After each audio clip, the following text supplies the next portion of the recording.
Bienvenida al podcast Cómo planificar mi boda, un podcast pensado para novias que necesitan claridad, consejos, ideas, tips, pero sobre todo sentirse acompañadas y comprendidas. Soy Ana y estoy detrás de la idea que necesitas. Y gracias a mi experiencia como wedding planner, he creado la guía Cómo planificar mi boda, en la que acompaño a muchas parejas para que sean capaces de organizar su boda siguiendo los pasos que daba yo cuando era wedding planner. Si quieres convertirte en una experta en bodas, acompáñame.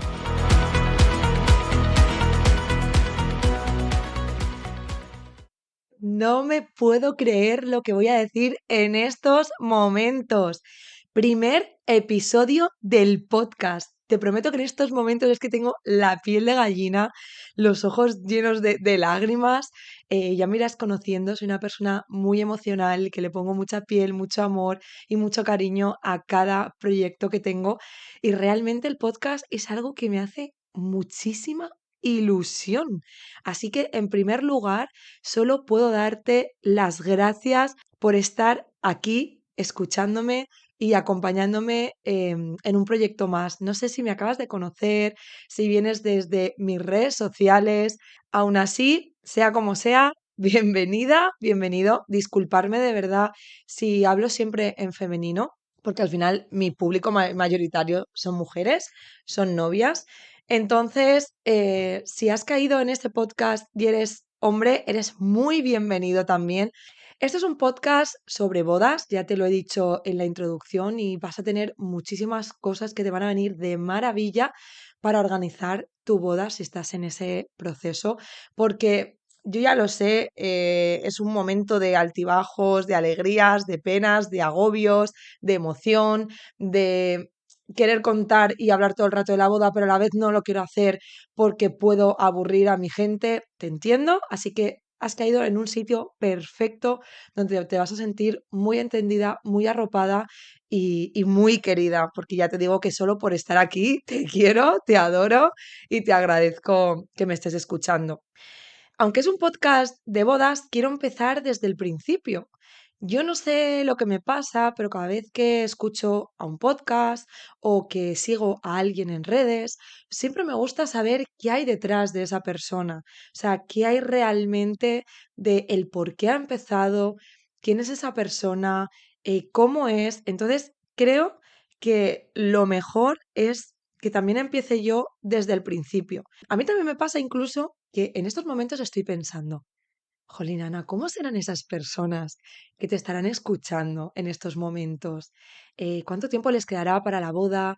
¿Qué es lo que les agobia, lo que les emociona, lo que quieren encontrar al escuchar?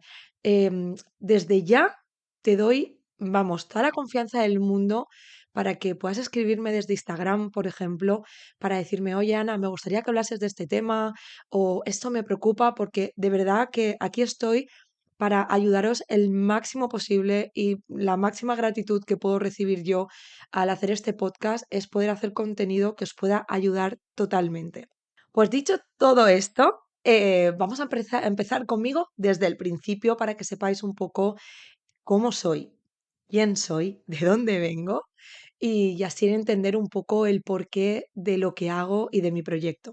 Pues como ya te he comentado en la introducción, soy Ana, soy la hermana pequeña, la terremoto, siempre, bueno, cuentan historias mías tremendas y, y escuchando esas historias, pues también dicen mucho de quién soy yo ahora, de esa terremoto que es infrenable, que, que no me paro ni me detengo delante de nada si de verdad me apasiona y lo quiero.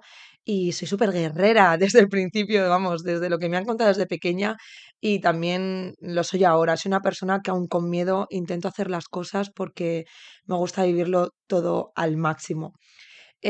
Aparte de ser la pequeña de dos hermanos, soy por un lado de la familia la prima pequeña y por otro lado la única chica. Entonces, no quiero decir en cuanto a esto que sea una niña mimada, pero sí que puedo considerarme una niña muy querida.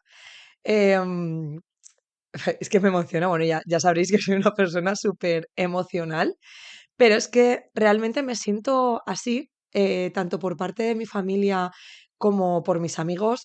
Tengo muchísima, muchísima suerte de ser una persona muy querida, de que me acompañen en todos mis proyectos, de que, vamos, son los primeros que seguro que se escuchan este episodio y de verdad que es algo que también me ha ayudado muchísimo a seguir adelante porque cuando hay amor a tu alrededor es como todo mucho más fácil. Vivo en un pueblo de Alicante, adoro mi California, el clima que tenemos aquí, la playa, los atardeceres, o sea, la comida, o sea, soy una apasionada de mi zona y de vivir aquí, lo adoro. Mi padre falleció cuando yo tenía 12 años y considero que ha sido uno de los golpes más duros y más fuertes que yo he tenido que superar. Pero como todo en esta vida, considero que me ha hecho la mujer fuerte y enérgica que soy a día de hoy. Me ha enseñado a disfrutar de la vida y de los míos al máximo, de hacer realmente en tu vida lo que realmente amas, porque de hoy para mañana tu vida puede cambiar. Lo de mi padre fue muy repentino, él no estaba malito ni nada, y es como que todo pasó, pues no de un día para otro, pero en cosa de semanas. Y me ha demostrado que la vida hay que vivirla, hay que amarla, hay que saborearla, hay que sonreír más, hay que hacer la vida más fácil al que tienes al lado, hay que aprender a decir que no, a decir que sí a las cosas que te apasionan. Yo siempre digo que no somos lo que nos pasa, sino lo que hacemos con lo que nos pasa. Desde pequeña me ha encantado la decoración. Mi madre era profesora, ahora ya está jubilada, mi padre era profesor de conservatorio, de trombón, y considero que desde pequeña he apreciado todo lo relacionado con el arte, ya sea por mi padre músico, por ir a tantos teatros, a musicales, a conciertos, apreciar la música en todos los estilos. He disfrutado mucho de lo que es la decoración. En mi casa he vivido entre revistas de decoración, como El Mueble, y aunque no ha sido nunca el oficio de mis padres, siempre es algo que me ha gustado muchísimo y es lo que terminé estudiando. Lo que pasa que tuve la mala suerte, o visto desde otro punto de vista, la buena suerte de que terminé en plena crisis de la construcción. Entonces, no llegué a dedicarme nunca a, bueno, hice proyectos de familiares y amigos y demás, pero no llegué a dedicarme a ello porque habían cerrado muchos estudios de arquitectura y de interiorismo, entonces era un poco complicado. En ese momento aquí en España empezaba a escucharse la figura de la wedding planner, entonces dije, jolín, Ana, es que es muy parecido a lo tuyo, porque había una parte más estética, de decoración, aunque fuese más arquitectura efímera, y luego otra parte de coordinar a los proveedores, o sea, quién entraba antes, quién entraba después, cómo hablar con ellos, cómo gestionar todo ese tipo de cosas. Entonces dije, bueno, pues voy a especializarme en este terreno y adentrarme en lo que es el mundo de las bodas, que como muy romántica que soy, adoro la novela romántica, me encanta todo lo relacionado con el amor, con el romanticismo, con la pasión. Y creo que fue un acierto adentrarme en este mundo. Sí que es verdad que los inicios no fueron fáciles, porque al final, pues era algo que empezaba en España, que imaginaos fincas que trabajaba gente de muchísimos años, que entrase una intrusa a decirle, entre comillas, lo que tenía que hacer, porque yo jamás entraba al espacio de alguien o a la yo consideraba las fincas como la casa de alguien a decirle qué tenían que hacer. Yo siempre, y a día de hoy lo sigo manteniendo, me encanta trabajar en compañía, en armonía. Es muy fácil que cada maestrillo siga su librillo y que cada uno se encargue de lo suyo, pero al final colaborar para que el día más especial de las parejas salga de 20 porque yo no estoy solo pensando en mí, en mi trabajo. O sea, estoy pensando es que si todos colaboramos, el día de esa pareja que le pone tanta ilusión, que le pone tanta inversión de dinero, pueda salir perfecta. Entonces, bueno, sí que es verdad que los inicios, pues, como todo en esta vida, pues costaron un poco, pero es que no tengo recuerdos malos, o sea, yo solo tengo vivencias maravillosas, parejas maravillosas que me hicieron el trabajo muy fácil, compañeros del sector que a día de hoy siguen siendo amigos míos y, y la verdad es que lo recuerdo como una época de mi vida preciosa. Pero sí que es verdad que llegó un momento en el que mi cuerpo me pedía a gritos parar, tenía mucho estrés. Yo soy una persona que doy el 300% de lo que hago, que o lo doy todo o no doy nada. Y así era yo. ¿Y qué pasa cuando eres así? Pues que eres muy perfeccionista, que tenía mucha ansiedad, que tenía un ritmo frenético que no era normal. Entonces era como, estaba intentando quedarme embarazada. Si ya has venido a Masterclass, esta historia te suena. Yo ya tenía una niña preciosa, pero queríamos ser padres por segunda vez y no había manera. O sea, la niña no nos costó nada, pero el segundo embarazo no llegaba. Así que empecé a plantearme en silencio. Digo en silencio porque no le comenté a nadie de mi alrededor de que quería dejarlo, porque yo sabía que como lo dijese en voz alta, me iban a decir, Ana, estás loca en lo que has conseguido, en el nombre que tienes, las bodas que tienes, cómo lo disfrutas, que eso es lo que luego cuando lo dije en voz alta me dijeron. Pero es que cuando yo lo medité, yo lo pensé muchísimo, le di muchísimas vueltas, me decía, Ana, es que no tiene por qué ser un hasta nunca, es paras y luego ya decides cómo retomar y qué hacer. Cuando yo dije en voz alta que me dejaba el mundo de las bodas, o sea, mi trabajo como wedding planner, en la última boda me enteré que estaba embarazada. O sea, para que veáis la importancia que es de escuchar al cuerpo, de hacerle caso. O sea, imaginaos. Luego justo vino la pandemia, entonces dije, madre mía, Ana, menos mal que paraste en el momento adecuado, porque si no, bueno, es un sector que como otros muchos estuvo muy afectado en la época de pandemia. Entonces dije, pues mira, al final he hecho bien en parar. Entonces dije, mira, ahora no es momento de retomar en las bodas, búscate un trabajo, ten una estabilidad, una nómina, unas vacaciones, un horario, que seguro que es, vamos, te va a venir genial. Pues nada, fue parecido a lo que en mi cabeza me planteaba. Porque al final yo venía de lo que te digo, de ser una terremoto, de tener mi propia empresa muy creativa. Entonces me sentía como un pajarillo con las alas cogidas.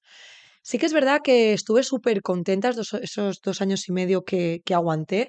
Estuve muy contenta en el jefe que tenía, los compañeros, bueno, los mantengo a día de hoy, que son maravillosos y que los adoro, pero al final te das cuenta que el problema no son ellos, sino que eres tú, que cuando tú no estás en el lugar que debes estar, pues da igual las vueltas que le des porque no va a funcionar.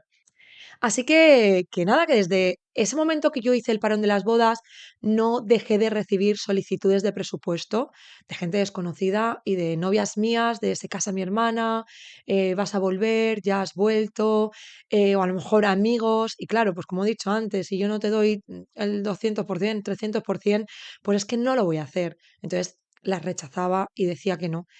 Pero tengo unos vecinos que se casaron y empezaron su campaña de convencerme de que fuese su wedding planner. Y les dije, evidentemente, como al resto, que no podía, que aparte estaba trabajando en otra cosa y no les podía dar todo de mí. Pero les dije, no os preocupéis, veniros a casa, saco toda mi artillería de wedding planner y os hago, vamos, al dedillo qué tenéis que tener en cuenta, qué tenéis que preguntar, cómo decidir ciertos aspectos como boda de día y boda de noche, porque al final es muy importante tener muchas cosas en cuenta y sobre todo desde el punto de vista de una profesional, porque es normal, te casas por primera vez y hay mil cosas que se te escapan, como a mí se me escaparían mil otras cosas en oficios que no son los míos. Entonces, esa cena se convirtió en una cena de más de 3 horas en las que les di mucha claridad y a la semana vinieron diciéndome que tenían unos amigos que también querían esa charla. Y ahí empecé a darle vueltas y a decir, jolín, Ana, es que tú tienes muchas cosas que otros necesitan. ¿Y por qué no te enfocas al cliente contrario, a la gente que no tiene wedding planner y cuentas al mundo qué hay realmente detrás de una boda? Y así lo hice. Empecé a darle vueltas al proyecto, bueno, un proyecto que tardé en lanzarlo un año casi medio, o sea, soy una persona muy perfeccionista y empecé a enfocarme precisamente a eso, a personas que no tenían wedding planner, a personas que tenían wedding planner de finca, pero se dan cuenta que hace falta mucho más fuera de la finca, muchos detalles que tener en cuenta. Y entonces, así lo hice. Creé lo que ahora es mi proyecto, mi ilusión, que es la guía Cómo planificar mi boda. Una guía en la que te cuento paso a paso todos los pasos que debes seguir y lo más importante, por etapas. ¿Qué debo hacer 12, o sea, un año antes y luego qué debo hacer de 11 a 9 meses, de 8 meses, 7 meses y así ir disminuyendo hasta el día de la boda? Pero no solo qué proveedores tengo que contratar, que evidentemente sí, sino qué tengo que preguntarles, qué tengo que tener en cuenta, cómo poder detectar si es un buen profesional. No solo vale en ver sus fotos en redes sociales, o sea, hay muchas cosas detrás. Y también creé una comunidad, porque al final lo que echaba de menos al haberme lanzado en el mundo online, porque aparte también hago asesorías con parejas que a lo mejor llegan más tarde a mí y no llegan a tiempo a hacer la guía, pues también hago asesorías para bajar esas ideas a tierra, para darles la tranquilidad, para que ellos me cuenten el tipo de boda y ver si lo tienen todo, si les falta algo y detalles. Pues también creé una comunidad porque echaba de menos como el contacto ese directo con las novias, ¿sabes? Porque al final a mí me gusta mucho saber de ellas, de sus inquietudes, sus preocupaciones. Entonces dije, pues voy a crear una comunidad de WhatsApp en la que puedan estar novias, tanto que me hayan comprado como que no, y un grupo exclusivo para mis novias, donde aparte de tener la guía, puedan preguntarme todas sus dudas, sus incertidumbres, sus preocupaciones, puedan pasarme a lo mejor el timing para que yo les pueda echar un vistazo y darle mi punto de vista. Al final yo siempre digo que soy como su Google Maps, les doy todas las opciones, pero ellas siempre tienen la última palabra. Ellas llevan el control de su boda, pero siempre visto desde un punto profesional. Y en eso es en lo que estoy poniéndole ahora piel, corazón y emoción para poderle dar esa claridad y esa tranquilidad, sobre todo a las novias que no tienen wedding planner. Porque yo siempre digo que una boda es más el proceso que el día de la boda. Porque si tú consigues disfrutar del día de o sea, del proceso, vas a disfrutar muchísimo más del día de la boda. Primero vas a llegar mucho más tranquila, porque al final es como un examen. Si yo me preparo bien, el día del examen voy a estar relajada, voy a tener los nervios normales, los nervios de emoción, de cómo va a salir, en la boda de cómo me lo voy a pasar, o sea, esos nervios siempre que van a estar y es normal, vamos, es que sería raro que no los tuvieses, pero si tú eliges a los proveedores adecuados, si tú te rodeas de los profesionales adecuados, vas a llegar con una tranquilidad tremenda y yo siempre con mis novias es lo que siempre intento conseguir y lo que por supuesto quiero conseguir también en este podcast, que aunque no sea lo mismo que estar dentro de la guía, evidentemente te va a dar muchos consejos, muchos tips y mucha claridad. Así que me despido por hoy. El primer episodio se ha hecho realidad. Estoy muy feliz, muy emocionada y te doy de nuevo las gracias por estar aquí y espero que no te pierdas ningún episodio. Muchos besos y nos vemos en el próximo. Si quieres acompañarme y seguirme en mis redes sociales, te espero en @laidea_que_necesitas. Me hará muy feliz saber qué te ha parecido el podcast. También puedes unirte a mi email, donde cada semana comparto tips y consejos que te vendrán de maravilla. Aparte, te llevarás una checklist gratuita por suscribirte. Entra en laideaquenecesitas.com. Y por supuesto, me encantará que me dejes un comentario por aquí porque me ayudará muchísimo a seguir contándote todo lo que hay realmente detrás de una boda. Un besazo enorme y te espero en el próximo episodio. No olvides seguirme para no perderte ninguno.